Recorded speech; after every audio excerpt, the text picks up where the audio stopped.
Selamat pagi, ketemu lagi. Kali ini kita akan membahas materi PPKN untuk kelas 9 di semester 1, yaitu pada materi dinamika perwujudan Pancasila sebagai dasar negara. Pertanyaan nomor 1. Pancasila digunakan sebagai dasar untuk mengatur penyelenggaraan ketatanegaraan negara. Merupakan pengertian Pancasila sebagai titik-titik A. Dasar negara, B. Pandangan hidup bangsa, C. Cita-cita dan tujuan negara, D. Moral pembangunan. Di sini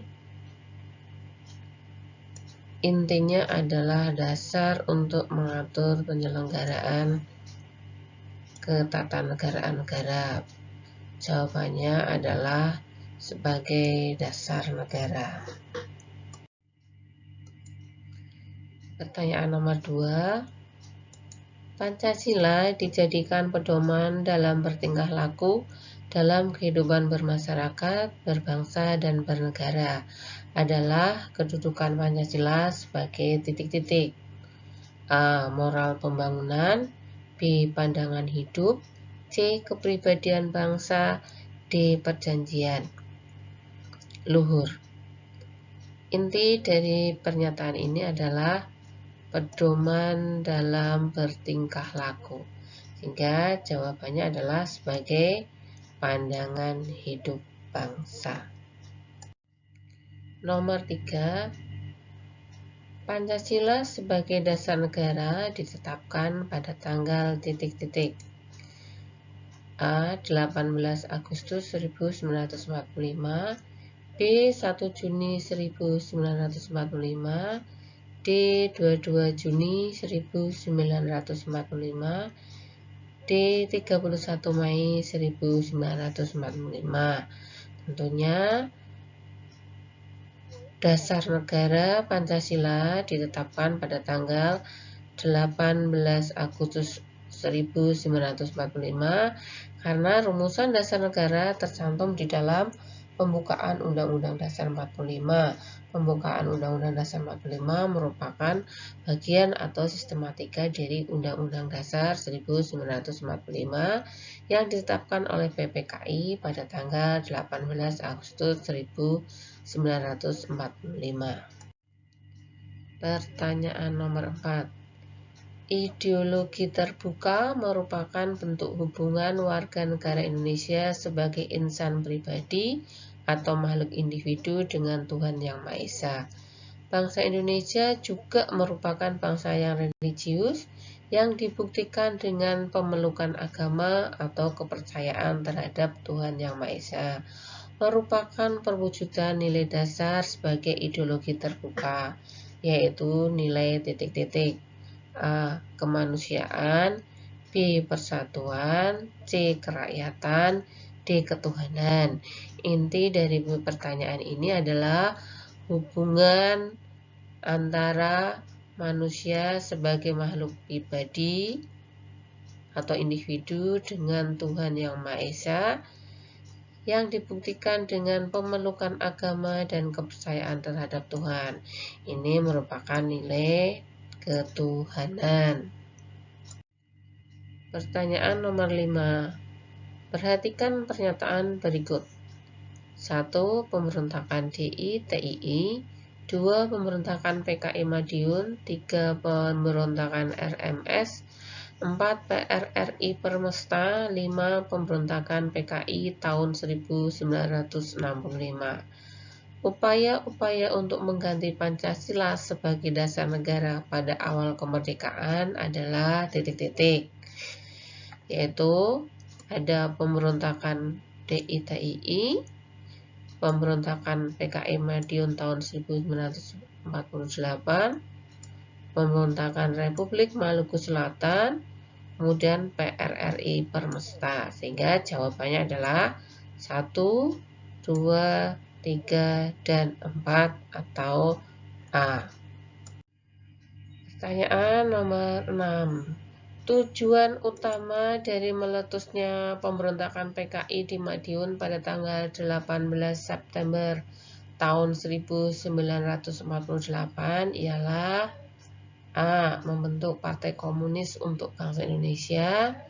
B. Mendirikan negara Soviet Indonesia yang berideologi komunis. C. Merubah ideologi agar sesuai dengan perkembangan negara di dunia. D. Menentang pemerintahan yang sangat otoriter dan kejam.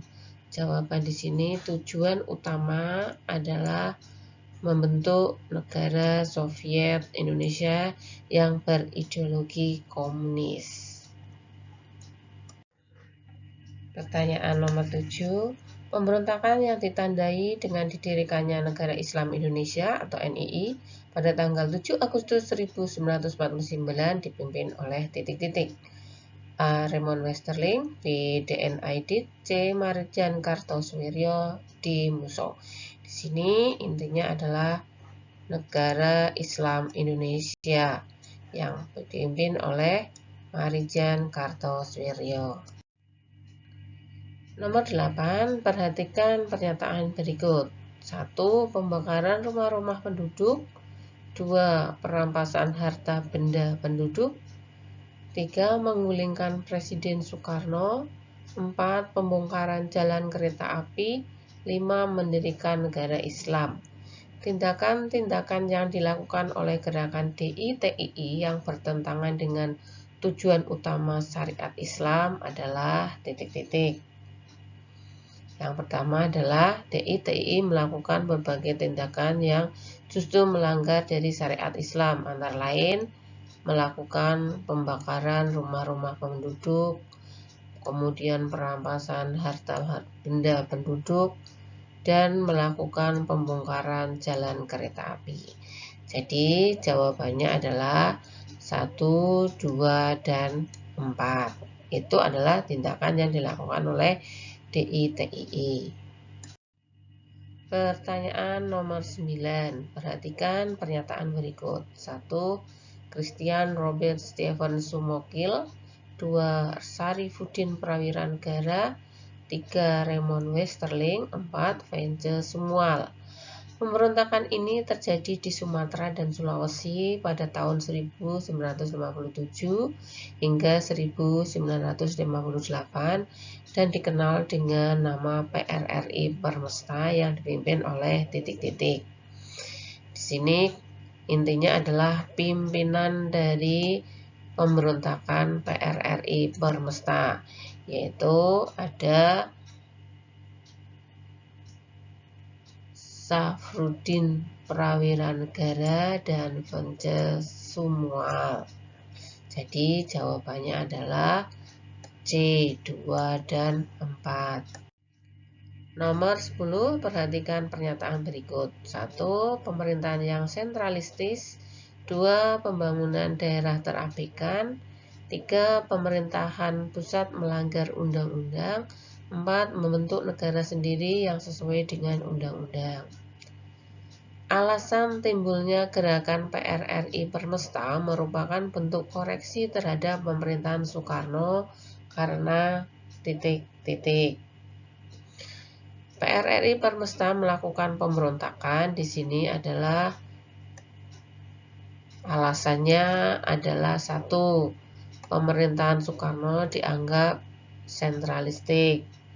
Kemudian karena bersifat sentral sehingga pembangunan di daerah cenderung terabaikan. Dan pemerintah pusat dianggap melakukan pelanggaran terhadap undang-undang. Jawabannya adalah 1, 2, 3, sehingga di sini adalah yang A. Nomor 11. Pemberontakan Maluku Selatan merupakan gerakan separatis yang dipimpin oleh Sumokil yang bertujuan titik-titik.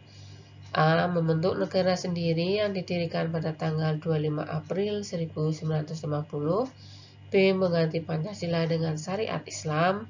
C. Menentang pemerintahan yang absolut. D. Membebaskan rakyat Indonesia dari tirani.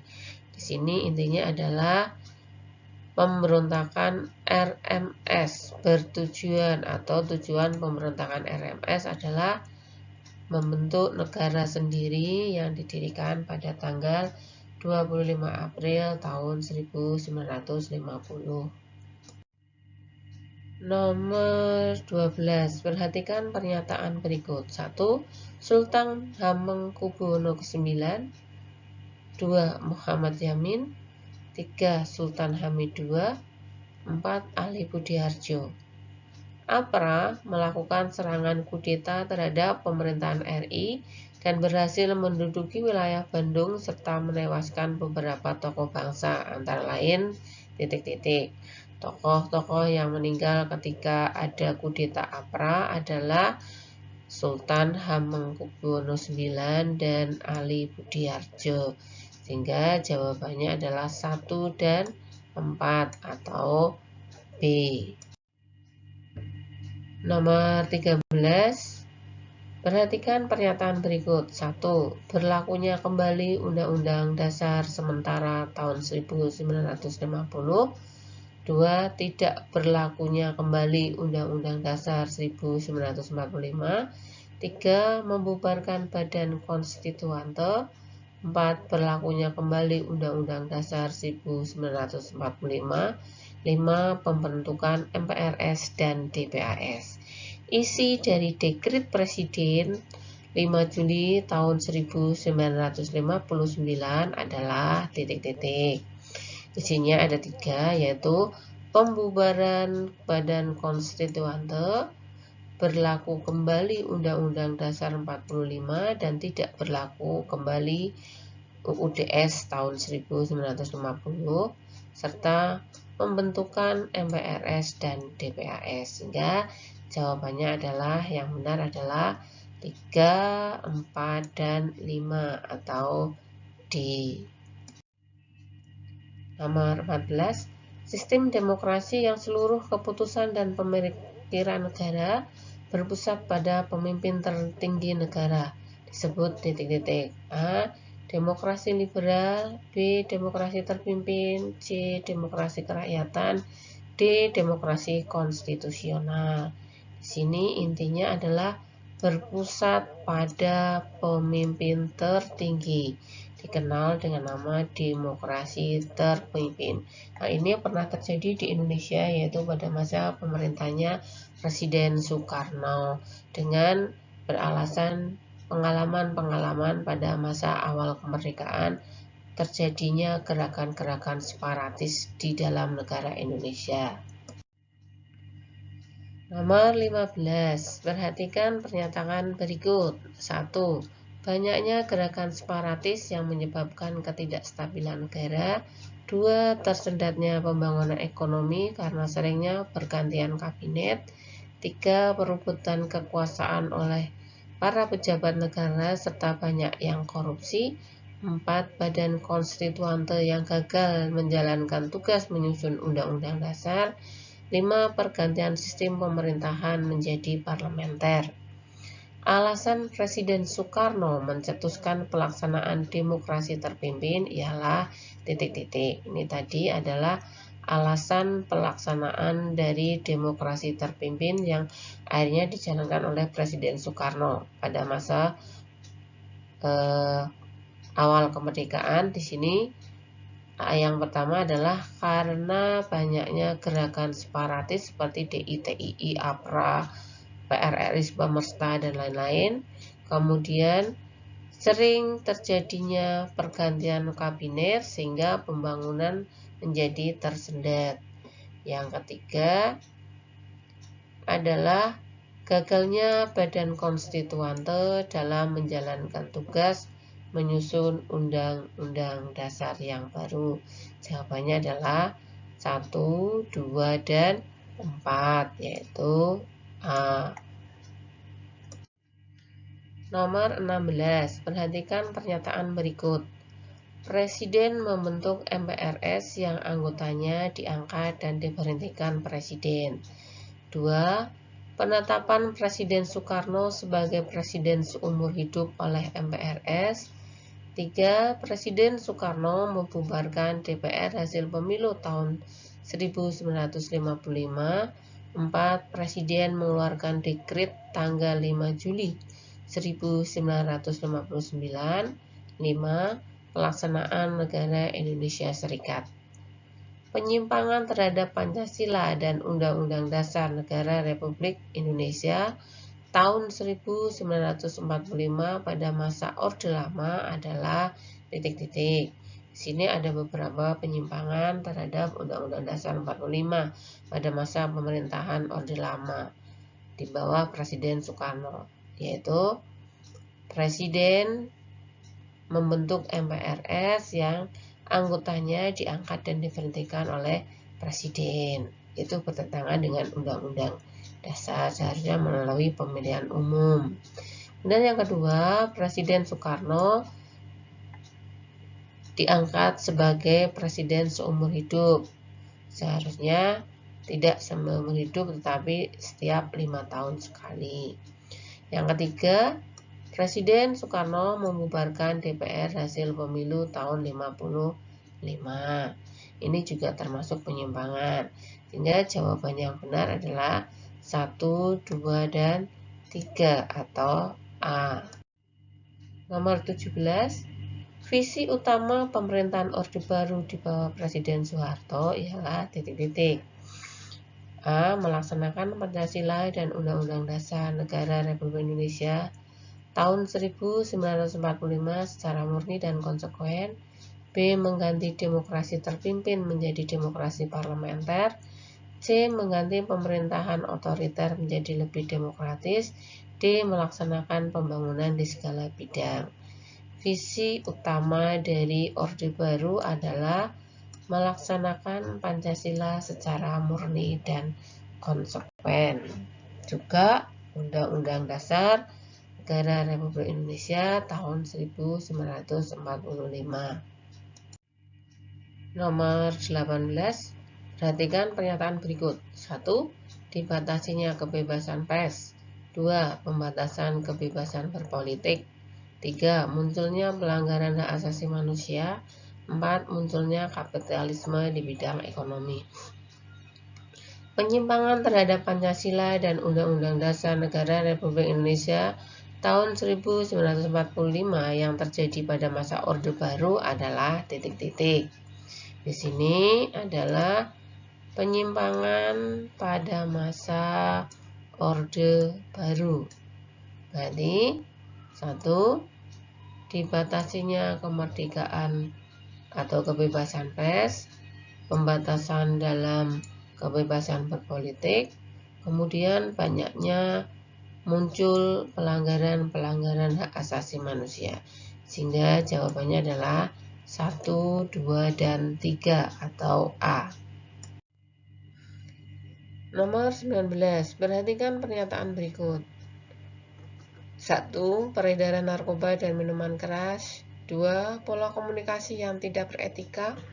3. Aksi anarkisme dan vandalisme. 4. Munculnya konflik antar warga. 5. Penyusupan ideologi terlarang. 6. Munculnya pergaulan bebas. Dampak negatif dari munculnya kebebasan pada masa reformasi ditandai dengan titik-titik. Ada beberapa dampak negatif pada masa reformasi dari munculnya kebebasan, antara lain peredaran narkoba dan minuman keras, kemudian pola komunikasi yang tidak beretika, munculnya aksi vandalisme dan anarkisme, serta munculnya pergaulan bebas di kalangan warga negara Indonesia. Jadi jawabannya adalah 1, 2, 3, dan 6 atau yang A. Nomor 20. Ideologi merupakan konsep pengetahuan dan nilai secara keseluruhan, menjadi landasan bagi seseorang atau masyarakat untuk memahami jagat raya dan bumi seisinya, serta menentukan sikap dasar untuk mengolahnya. Merupakan pendapat dari titik-titik. A. Suryanto Puspowardoyo. B. Frans Magnis Suseno. C. Padmo Wahyono. D. M. Sastra Prateja. Jawabannya di sini adalah Suryanto Puspowardoyo. Nomor 21. Ideologi adalah gagasan atau teori menyeluruh tentang makna hidup dan nilai-nilai yang mau menentukan dengan mutlak bagaimana manusia harus hidup dan bertindak. Merupakan pengertian ideologi menurut A. Mubiarto, B. Fran Magnis Suseno, C. Ensiklopedia Populer Politik Pembangunan Pancasila, D. Kamus Besar Bahasa Indonesia. Di sini adalah gagasan teori menyeluruh tentang makna hidup. Itu adalah pendapat dari Frans Magnis Suseno. Nomor 22, perhatikan pernyataan berikut. 1. Mendorong terjadinya perkembangan pemikiran baru. 2. Tanpa menghilangkan nilai dasar atau jati dirinya. 3. Menyesuaikan dengan perkembangan negara maju. 4. Menggunakan pemikiran maju sesuai dengan negara lain. Pengertian dari ideologi terbuka ialah titik-titik. Sini pengertian dari ideologi terbuka, yaitu mendorong terjadinya perkembangan pemikiran baru, namun tidak menghilangkan nilai-nilai dasar atau jati dirinya. Nomor 23, perhatikan pernyataan berikut. 1. Berdasarkan konsensus masyarakat. 2. Diciptakan oleh negara lain yang lebih maju. 3. Tujuan dan cita-cita sesuai dengan negara maju. 4. Nilai dan cita-citanya tidak dipaksakan dari luar. 5. Nilai digali dari kekayaan rohani, moral, dan budaya sendiri. Ciri khas dari ideologi terbuka ialah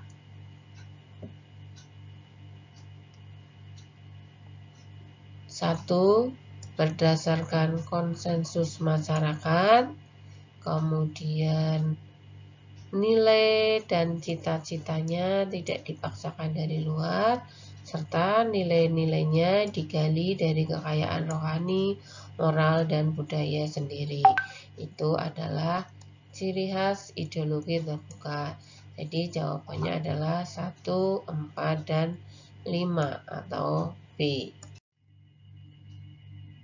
Nomor 24, perhatikan pernyataan berikut. 1. Nilai-nilai Pancasila tidak berubah. 2. Penciptaan norma melalui kesepakatan. 3. Pancasila mampu berinteraksi secara dinamis. 4. Pelaksanaannya disesuaikan dengan kebutuhan dan tantangan nyata. Pancasila berakar pada pandangan hidup bangsa dan falsafah bangsa, sehingga menjadi prasyarat sebagai ideologi terbuka karena titik-titik. Yaitu karena Pancasila nilai-nilainya tidak pernah berubah. Pancasila mampu berinteraksi secara dinamis dan pelaksanaannya disesuaikan dengan kebutuhan dan tantangan nyata. Itu adalah akar ideologi terbuka dari Pancasila. Jawabannya adalah 1, 3, dan 4 atau C. Perhatikan pernyataan berikut. 1. Larangan pemikiran ideologi Marxisme, Leninisme, dan Komunisme. 2. Larangan terhadap pandangan ekstrem yang menggelisahkan. 3. Mencegah perkembangan paham liberal. 4. Penciptaan norma oleh perseorangan. 5. Stabilitas nasional yang dinamis. 6. Pertentangan dalam masyarakat. Hal-hal yang harus diperhatikan oleh keterbukaan ideologi Pancasila adalah larangan pemikiran ideologi Marxisme, Leninisme, maupun Komunisme. Adanya larangan terhadap pandangan yang ekstrim sehingga menggelisahkan. Kemudian mencegah berkembangnya paham liberal. Kemudian stabilitas nasional yang dinamis. Itu adalah keterbukaan ideologi Pancasila. 1, 2, 3, dan 5. Nomor 26, perhatikan pernyataan berikut. 1. menetapkan pola hidup sederhana. 2. Mengutamakan kepentingan bangsa dan negara. 3. Memiliki hak dan kewajiban dalam pemerintahan. 4. Warga negara terikat peraturan perundangan yang berlaku. Perwujudan nilai dasar Pancasila sebagai ideologi terbuka, terutama nilai persatuan, adalah titik-titik. Nilai persatuan adalah mengutamakan kepentingan bangsa dan negara di atas kepentingan pribadi dan golongan. Kemudian, warga negara terikat pada peraturan perundang-undangan yang berlaku. Jadi jawabannya adalah 2 dan 4. Menetapkan pola hidup sederhana itu merupakan nilai sila yang kelima. Kemudian memiliki hak dan kewajiban dalam pemerintahan adalah nilai dari sila yang keempat. Nomor 27, perhatikan pernyataan berikut. 1. Sikap feodal. 2. Paham kebangsaan. 3. Sikap eksklusivisme. 4. Paham kedaerahan sempit. Paham yang perlu dicegah perkembangannya di Indonesia karena bertentangan dengan nilai-nilai Pancasila adalah titik-titik, yaitu 1. Paham feodal, sikap eksklusivisme, dan paham kedaerahan yang sempit. Sehingga jawabannya adalah 1, 3, dan 4. Nomor 28. Pembangunan dalam bidang pertahanan dan keamanan dinyatakan di dalam Undang-Undang Dasar Negara Republik Indonesia tahun 1945 yang tercantum dalam pasal titik-titik A. 27 ayat 2 dan pasal 30 ayat 1, B. 27 ayat 2 dan 30 ayat 2, C. 27 ayat 1 dan 30 ayat 3, D. 26 ayat 1 dan 28 ayat 3.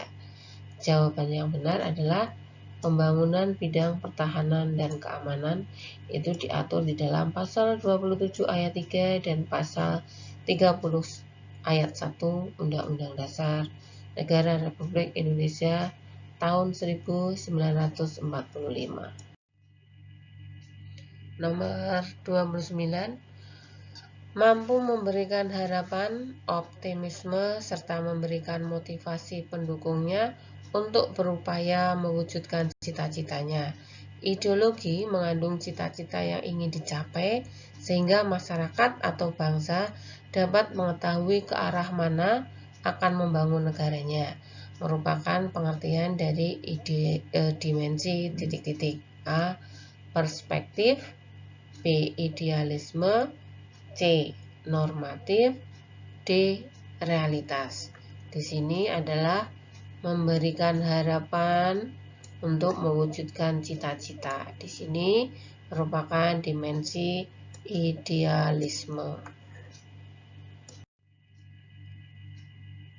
Nomor 30. Penjabaran dari nilai-nilai dasar ideologi Pancasila berupa peraturan perundang-undangan dan lembaga pelaksanaannya, serta pembentuknya yang dapat disesuaikan dengan perkembangan zaman dan aspirasi masyarakat berdasarkan nilai-nilai Pancasila, merupakan pengertian dari nilai titik-titik. Di sini intinya adalah penjabaran dalam peraturan perundang-undangan dan lembaga pelaksananya adalah nilai instrumental. Jawabannya A. Demikian tadi beberapa latihan soal dalam materi dinamika perwujudan Pancasila sebagai dasar negara dan pandangan hidup bangsa. Ketemu lagi pada pertemuan berikutnya. Salam Pancasila. Lakukan yang terbaik dalam hidup.